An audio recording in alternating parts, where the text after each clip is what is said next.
Okay, well, the point of this video is to discuss a situation that I had with a 2013 Mercedes-Benz C230, the one with the four-cylinder turbocharged engine. Um, so the car originally came in for oil leaks. We found that the head gasket was leaking. So we had a technician, one of our technicians, change out the head gasket. The head went out for machining and all that stuff there. Valve job, all that stuff while we had it off. We put it back together and we were running into a problem with timing. Discovered that the technician had gotten the timing off by about a tooth, so had to break the engine back down again and reset the timing. And then this is where we started having problems. We kept getting a code, a P0017 for camshaft to crankshaft correlation on the exhaust cam. So went through it, tore it back down again, checked cam timing, went as far as to even buy the tool to set it. Even though you really don't need the tool to set the timing, we bought it anyway to verify everything, to lock the cams and all that stuff there. Did all that, still had the code. Go into data on this code, or going to data on the scanner and looking at the degrees of the cam, and what was happening was the exhaust cam would float. It would basically go from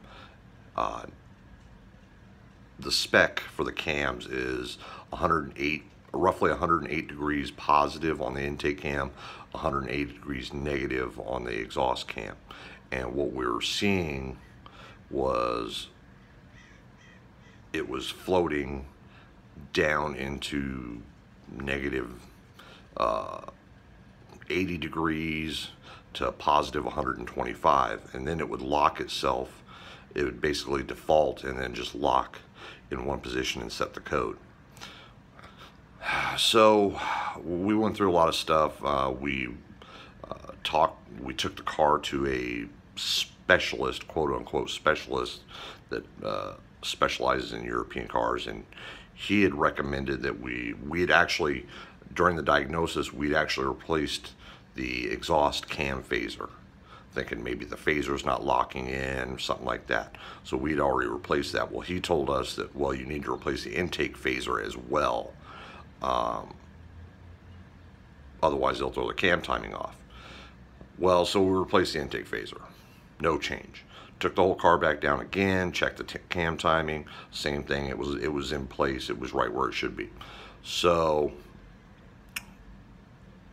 we ended up, and I had consulted IATN, I had consulted Identifix, and I was getting nowhere with either one of them as well. So we found another specialist that just does Mercedes. He's not a European specialist, just does Mercedes. And we took it to him. And he had replaced the timing chain tensioner, and that fixed the problem. That fixed the whole problem. And see, when we originally done the job, we had replaced the timing chain tensioner, but the problem is he had the timing off by about a tooth. So, and I wasn't privy to this, he had taken it all back apart, and rather than replace the tensioner, he reused the tensioner. So long story short, you don't reuse the tensioners on these Mercedes engines. Make sure you got your cam timing right and put the tensioner in. Don't reuse the tensioner at all. I don't even screw it in and then take it back out. From what I gather, from what I've read on these tensioners, they're absolutely one-time use only. I believe there's a video or something floating around on YouTube about being able to reuse the tensioner. I don't recommend it. I talked to the gentleman, the second gentleman, the Mercedes specialist, and he absolutely says there's no reusing them. You cannot reuse them for nothing.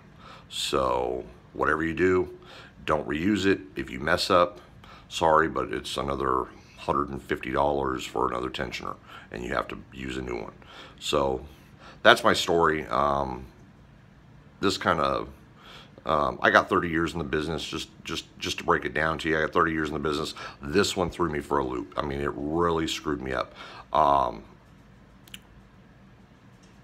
I had guys telling me, oh, the chain's stretched. You gotta replace both phasers as a pair. Your timing's off. I had all kinds of things, people throwing at me, and I was stuck. I had no choice. I had to basically look at all the options. The only thing we didn't do was replace the timing chain. I had people say, you can't machine the heads on these. Well, apparently you can. Apparently you can, because we machined the head. This head was machined, and for a while I thought, well, maybe machining the head and the chain. These chains supposedly don't last 50 or 60,000 miles. These things are problematic. So I was concerned because that was more tools to buy. That was more time down for the customer. It was just a whole lengthy mess. So whatever you do, the point of the story is make sure your technicians are changing that timing chain tensioner. If they mess up, sorry, you're going to have to buy another timing chain tensioner. There's no getting around it. Okay, so hopefully this helps you out. If you're messing around with a 2013, well, if you're messing around with one of those 4-cylinder turbo engines that come in the 2013s, I think they came out as early as 2010, 2011. If you're messing around with one of those motors, be prepared. The nice part about them is you don't need the timing tools unless you're going to change the cam phasers. The tools are absolutely required for the cam phasers. But if you're just going into the engine for whatever reason, there's timing marks on the crank, there's timing marks on the phasers, or on the cams, so it can be done without the tools. All right, hope this helps you out if you're in a bind. God knows I could have used this help, and well, I'm passing it on. So I'll also be updating IATN and Identifix as well. All right, thank you very much.